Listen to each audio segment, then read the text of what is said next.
Henry Majors here with Majors Academy Dog Training out of Green Bay, Wisconsin, and I want to go ahead and share with you some thoughts. I'm raising an 11-week-old golden retriever who I'm going to be using for everything. I mean, it doesn't matter, but we're going to be training her primarily for upland hunting.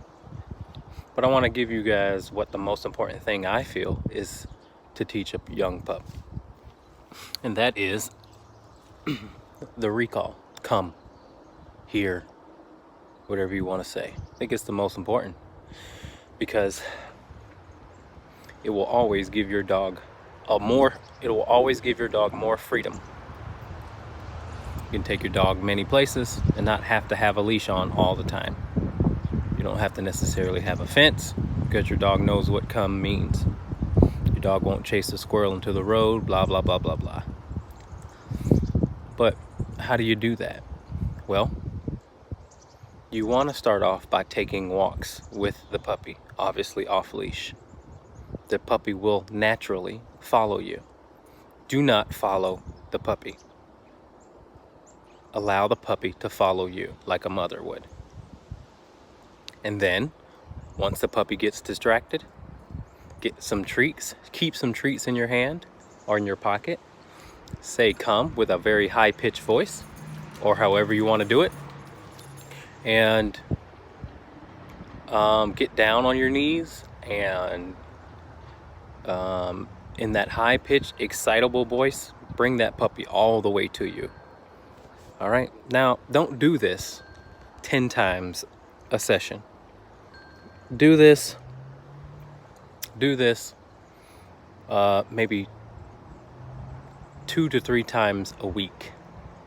But also take the puppy in areas where you can go, where there's not a lot of dogs, not a lot of people. And if you don't feel completely safe, let the puppy drag a line. But use the puppy's natural ability to start conditioning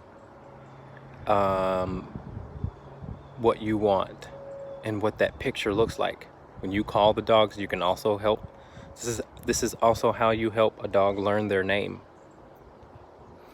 because they're going to look at you once you make a noise, and that noise happens to be their name and come. So that's what conditioning is. And then again, you're using their natural ability to want to be by you and their excitability to drive the dog to you.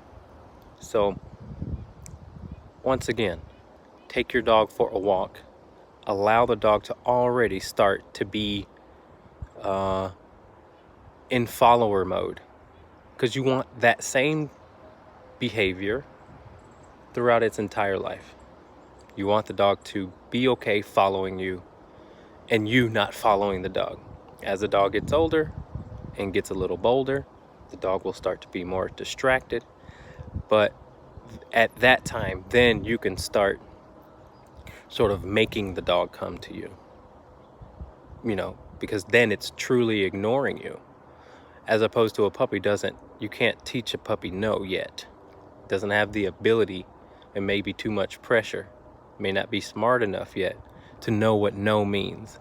Instead, use the puppy's natural ability to be by you, to want to be by you, and condition it to the word come and their name. I think that is the most important thing, because it gives the dog extra freedom and you the ability to take awesome walks with your dog. So, all right, that's all I got to say. Feel free to like, comment, subscribe. Tell me if I'm right, tell me if I'm wrong, I don't care. Share it if you feel so inclined, but we'll see you guys in the next video. Let's take a look at some dogs first, eh?